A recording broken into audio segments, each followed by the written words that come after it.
اعوذ باللہ من الشیطان الرجیم بسم اللہ الرحمن الرحیم وبہ نستعین وہو خیر ناصر و معین۔ لاکھوں کروڑوں درود و سلام ہو سید الانبیاء رحمت للعالمین خاتم النبیین محمد مصطفیٰ صلی اللہ علیہ وآلہ وسلم پر، ان کی آل پاک پر، اصحاب منتجبین پر۔ ناظرین کرام، پروگرام نذرانہ عقیدت میں آپ کا میزبان ڈاکٹر سید مظفر حسین رضوی آپ کی خدمت میں حاضر ہے۔ میری جانب سے آپ تمام محترم ناظرین کی خدمت میں السلام علیکم ورحمۃ اللہ وبرکاتہ۔ ناظرین کرام، حج ارکان اسلام سے ایک بنیادی رکن تصور ہوتا ہے اور ایک بنیادی رکن ہے۔ قرآن مجید فرقان حمید میں ارشاد ہوتا ہے وَلِلَّهِ عَلَى النَّاسِ حِجُّ الْبَيْتِ مَنِ اسْتَطَاعَ إِلَيْهِ سَبِيلًا۔ اللہ رب العزت نے واضح انداز میں فرمایا کہ جو کوئی بھی حج کی استطاعت رکھتا ہے اس پر لازم ہے کہ وہ بیت اللہ شریف میں جائے اور وہ تمام مناسک کو، حج کے مناسک کو ادا کرے۔ ناظرین کرام، اتنی اہمیت ہے حج کی کہ حدیث پاک کا مفہوم ہے کہ اگر کوئی بغیر عذر کے، صاحب استطاعت ہونے کے بعد اب کوئی عذر نہیں ہے کہ وہ بیت اللہ شریف کی زیارت کرنے کے حوالے سے اور پھر وہ حج ادا نہیں کرتا، تو روایت کے الفاظ ہیں کہ اب وہ جب مرے گا تو یا تو نصرانی یا جو ہے نا وہ عیسائی مرے گا، یہودی یا نصرانی مرے، وہ مسلمان نہیں مرے گا۔ اور اسی طرح اس کی فضیلت یہ ہے کہ جو کوئی بیت اللہ کی زیارت کرتا ہے، حج بجا لاتا ہے، اللہ رب العزت اس کو اس طرح پاک و صاف کر دیتا ہے گناہوں سے جو پہلے آلودہ ہو چکا تھا۔ جس طرح ایک معصوم بچہ دنیا میں آتا ہے تو وہ تمام تر گناہوں سے پاک ہوتا ہے۔ اور ایک اور روایت کے الفاظ ہیں کہ حج گناہوں کو اس طرح دھو ڈالتا ہے جس طرح پانی میل کچیل کو دھو ڈالتا ہے۔ ناظرین کرام، حج کی بہت اہمیت ہے، بہت فضیلت ہے۔ آج ہم اپنے اسٹوڈیو میں ممتاز علماء کرام کو ہم نے مدعو کیا ہے اور فلسفہ حج کے عنوان سے گفتگو فرمائیں گے۔ ہمارے ساتھ ممتاز علماء کرام کا مختصر تعارف آپ کے سامنے پیش کر رہا ہوں۔ ہمارے ساتھ تشریف فرما ہیں حضرت مولانا علامہ جعفر رضا علوی صاحب۔ السلام علیکم ورحمۃ اللہ وبرکاتہ۔ خوش آمدید کہوں گا پروگرام میں۔ اور ہمارے ساتھ دوسرے مہمان ہیں، ممتاز مذہبی اسکالر ہیں مفتی محمد زاہد اسلم رضوی صاحب۔ السلام علیکم ورحمۃ اللہ وبرکاتہ۔ وعلیکم السلام ورحمۃ اللہ۔ خوش آمدید کہوں گا پروگرام میں۔ سلسلہ گفتگو کا باقاعدہ آغاز قبلہ آپ سے کرنا چاہوں گا۔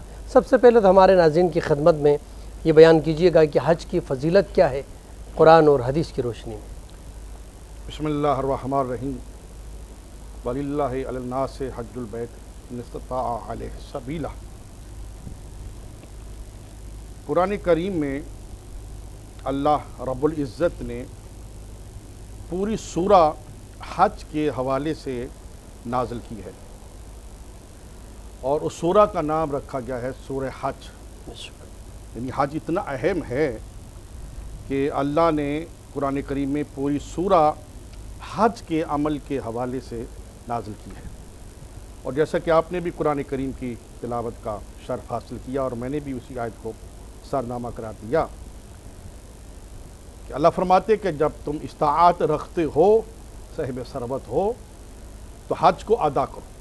اس آیت کا اگلا جملہ ہے وَمَنْ كَافَرَ، اور اگر حج نہ کیا، استطاعت رکھتے ہوئے، صاحب ثروت ہوتے ہوئے اور حج نہ کیا تو تم کافر ہو گئے۔ تو حج اتنا اہم ہے، اتنی اس کی فضیلت ہے، اتنی اس کی عظمت ہے۔ اور حج کے حوالے سے امام محمد باقر علیہ السلام ارشاد فرماتے ہیں کہ انسان جب میقات سے حج کا آغاز کرتا ہے اور وہ غسل کرتا ہے اور غسل کرنے کے بعد وہ سلائی شدہ کپڑوں کو اتار دیتا ہے اور احرام باندھ لیتا ہے، تو معصوم فرماتے ہیں کہ وہ جو احرام ہے وہ اس کا کفن ہے، اس کو کفن سے نسبت دی گئی ہے۔ یعنی کہ اب وہ یہ سمجھے کہ میں کفن میں ہوں اور میں توبہ استغفار کروں رب کی بارگاہ میں۔ اور امام علیہ السلام فرماتے ہیں کہ جب اس نے میقات کر لیا اور حج بیت اللہ کے حوالے سے اس نے بیت اللہ کی زیارت کی، حجر اسود کی زیارت کی، طواف کیا، اور صفا مروہ پہ گیا، عرفات پہ گیا، اس نے نہایت تکلیف میں سفر کیا اور سفر کی تکالیف کو بسر کرتا رہا، پیاس کو بسر کیا، مشکلات کو، اور طعام کا جو اس کا وقت تھا وہ اس میں بے وقتی شامل ہو گئی، یعنی زحمت ہی زحمت ہے۔ تو وہ جو زحمت ہے وہ کیا ہے؟ معصوم فرماتے ہیں کہ وہی زحمت جو ہے حج کے دوران جو ایک حاجی کو آتی ہے، وہ قدم قدم پہ اس کے گناہ جو ہے وہ معاف ہو رہے ہوتے ہیں، وہ جو تکلیف ہے وہ گناہوں کی بخشش کا سبب بن جاتی ہے۔ اور فضیلت کے حوالے سے امام باقر علیہ السلام ارشاد فرماتے ہیں کہ جس نے حج ادا کیا، دیکھیں کتنی فضیلت ہے، کتنی عظمت ہے، حج کیا اور حج کرنے کے بعد اگر وہ ذہن میں یہ سوچے، یہ محسوس کرے کہ میرے دامن میں کوئی گناہ ہے، میرے گناہ معاف ہوئے ہیں یا گناہ معاف نہیں ہوئے، تو امام محمد باقر علیہ السلام فرماتے کہ اس جیسا بدبخت کوئی نہیں۔ مطلب میدان عرفات میں جا کے یہ سوچ رہا ہے انسان ہاں کہ پتہ نہیں اب میرے گناہ معاف ہوئے یا نہ ہوئے، یہ سب سے بڑا گناہ ہے۔ جی، تو فرمایا کہ وہاں تمام حج کے ارکان ادا کرنے کے بعد آپ یہ تصور کر لیں کہ اس رب کریم نے، رحمان رحیم اللہ نے میرے گناہوں کو معاف کر دیا ہے، کیونکہ وہ غفور الرحیم ہے۔ بے شک تو یہ حج جو ہے اللہ رب العزت بندہ مومن کو توبہ کا ایک موقع دیتا ہے، بے شک۔ تو یہ بہت بڑا موقع ہے، اس سے استفادہ حاصل کرنا چاہیے۔ جی مفتی صاحب، آپ کی خدمت میں یہ سوال رکھنا چاہوں گا کہ حج کی فضیلت جیسے قبلہ نے بیان فرمایا، قرآنی آیت بھی موجود ہے، حج کو سال میں ایک مرتبہ پھر صاحب استطاعت پر اس مقام پر لے جا کے خاص ایکٹیویٹیز ہوتی ہیں جنہیں مناسک کہا گیا ہے، کیا فلسفہ ہے اس کے اندر؟ بسم اللہ الرحمن الرحیم وللہ علی الناس حج البیت من استطاع الیہ سبیلا۔ واعظ کمال ترک سے ملتی ہے یہاں مراد، دنیا جو چھوڑ دی ہے تو عقبہ بھی چھوڑ دے، سوداگری نہیں یہ عبادت خدا کی ہے، اے بے خبر جزا کی تمنا ہی چھوڑ دے۔ ابتداً میں یہ عرض کروں گا کہ جو فلسفہ حج ہے، اس فلسفہ حج کے سفر کو اختیار کرنے سے پہلے چند شرائط ہیں۔ اگر اجتماعی صورت میں دیکھا جائے تو وہ 2 شرطیں بنتی ہیں، اگر اس کی تفصیلی جائزہ لیا جائے تو زیادہ شرطیں بنتی ہیں۔ یاد رکھیے گا کہ ایک حدیث پاک ہے، بڑی مشہور ہے، کوئی بھی کام کرنے سے پہلے آپ کی نیت کو دیکھا جاتا ہے، بڑی مشہور حدیث پاک ہے، انما الاعمال بالنیات۔ یہ حدیث پاک بخاری جلد 1 صفحہ 1 پہ موجود ہے، اور اسی طرح یہی حدیث پاک فتاوی شامی جلد نمبر 9 صفحہ نمبر 521 پہ موجود ہے کہ آپ نے کوئی بھی اگر کام کرنا ہے تو آپ نے پہلے تو اپنی نیت کو درست کرنا ہے، کہ نیت کے اندر اخلاص ہونا چاہیے کہ میں اللہ کے لیے کر رہا ہوں۔ اور جو بالخصوص جو حج کا فلسفہ ہے، اس میں پہلی بات تو یہ کہ رضا للہ، یعنی اللہ کو راضی کرنا ہے، محمد عربی کو منانا ہے، اور دوسرا فلسفہ یہ کہ عالمی طور پر جمع ہونا ہے، اور تیسرا فلسفہ یہ ہے کہ وہاں پر امیر غریب ادنا اعلیٰ سب لوگ ایک ہی لباس میں، ایک ہی زبان میں بیک زباں ہو کر اللہ کی بارگاہ میں کھڑے تھے، لبیک اللہم لبیک، اے اللہ میں حاضر ہو گیا ہوں۔ تو یہ تو حج کا ایک مقصد ہے جو میں فلسفہ عرض کر رہا ہوں۔ اور حج ایک ایسی اہم عبادت ہے کہ جس کے بارے میں رسول اللہ نے فرمایا کہ بنی الاسلام علی 5، کہ اسلام کی بنیاد ہی 5 چیزوں پر رکھی گئی ہے، ان 5 چیزوں میں حج بھی ہے۔ اچھا، شہادت اللہ الہ الا اللہ وحدہ لا شریک لہ، یہ حدیث پاک بخاری شریف جلد 1 صفحہ 14 پہ موجود ہے، مسلم شریف صفحہ 16 پہ موجود ہے، ترمذی شریف جلد نمبر 1 صفحہ 269 پہ موجود ہے، اور مسند امام احمد بن حنبل جلد 2 صفحہ نمبر 129 پہ موجود ہے۔ یعنی ان 5 اراکین میں سے ایک اہم رکن حج ہے، یعنی حج ایک اسلام کی تکمیل ہے، حج ایک دین کی تکمیل ہے، حج آپ کے ایمان کی تکمیل ہے۔ اور اس کی فرضیت اور اہمیت کے حوالے سے قرآن کریم کی سورت نمبر 3 ہے جس کا نام ہے آل عمران، اور آیت نمبر ہے 97، وَلِلَّهِ عَلَى النَّاسِ حِجُّ الْبَيْتِ، اور اسی طرح اسی سورۃ الحج کی آیت نمبر 27، 28، 29 کے اندر بھی اس حج کے بارے میں آیا، اور حج کا موسم باقاعدہ قرآن نے بیان کیا کہ ایک مخصوص ایام ہوتے ہیں، مخصوص وقت ہوتا ہے، مخصوص اراکین ہوتے ہیں، مخصوص واجبات ہیں، مخصوص فرائض ہیں، ان ساری چیزوں پر عمل کرنے کا نام ہے حج، یعنی الحج اشہر معلومات، کہ یہ حج ہے۔ اب جو حج کے 3 اہم فرض بیان کیے گئے ہیں، میں تھوڑا وہ بتانا چاہوں گا۔ اس میں ایک تو یہ ہے کہ 8 ذوالحج کو احرام باندھنا یہ بھی فرض ہے، اور 9 کو عرفات میں ٹھہرنا یہ بھی فرض ہے، اور طواف زیارت کرنا یہ بھی فرض ہے۔ اب ان فرائض پر جانے سے قبل چند شرائط ہیں، جس میں سے ایک شرط قرآن کریم میں آ گئی ہے من استطاع الیہ سبیلا، کہ جو بندہ صاحب نصاب ہو، صاحب استطاعت ہو۔ ہم شرائط پر اگر عمل نہیں کریں گے، عمل کی طرف، کام کی طرف جائیں گے تو ثواب نہیں ملے گا، کیونکہ شرط کا مقصد یہ ہوتا ہے کہ اس کے بغیر آپ اس چیز میں داخل نہیں ہو سکتے۔ اس کی وجہ سے تو کافی شرطیں ہیں، لیکن سب سے پہلی شرط یہ بیان کی گئی ہے حج کی کہ آپ مالک نصاب ہوں، مسلمان ہوں، عاقل ہوں، مکلف ہوں، صحیح البدن ہوں، اور اس کے علاوہ آنے جانے کا خرچہ ہو آپ کے پاس، آپ کے جو ماتحت لوگ ہیں ان کا خرچہ ہو، ایسا نہیں ہے کہ حج کرتے رہیں پیچھے بچے بھوکے پڑے رہیں۔ اور اسی طرح اگر کوئی خاتون ہے تو خواتین کے لیے یہ ہے کہ اس کے ساتھ اس کا خاوند ہو، یہ بھی شرائط میں شامل ہے، اور اگر خاوند نہیں ہے تو اس کے ساتھ اس کا محرم ہو، ایسا محرم جو عاقل بھی ہو، بالغ بھی ہو۔ ان ساری شرائط کے ساتھ اگر بندہ حج پر جاتا ہے تو پھر آگے اراکین حج، مناسک حج آ جاتے ہیں۔ اچھا، ان میں کیا چیزیں ہیں؟ ان کا نام رکھا گیا وجوب، یعنی واجبات۔ اس میں یہی ہے کہ وقوف مزدلفہ، کنکر مارنا، پھر اس کے بعد قربانی کرنا، صفا مروہ میں دوڑ لگانا، اور پھر اسی طرح جو ہے ان ساری چیزوں پر عمل کر کے جب بندہ فلسفہ حج کو ملحوظ خاطر رکھ کر ان ساری چیزوں پر عمل کرے گا تو پھر بندہ اس مقام پر پہنچ جائے گا جس مقام کا تذکرہ میرے آقا نے بخاری شریف جلد 1 صفحہ نمبر 152 پہ کیا، معجم اوسط کی جلد نمبر 3 صفحہ نمبر 416 پہ کیا۔ حضور فرماتے ہیں جب تو حج کر کے واپس آئے گا اس طرح پاک ہو کر آئے گا جس طرح کہ آج ہی اپنی ماں کے پیٹ سے تو دنیا میں آیا، مطلب گناہوں سے پاک ہو کر۔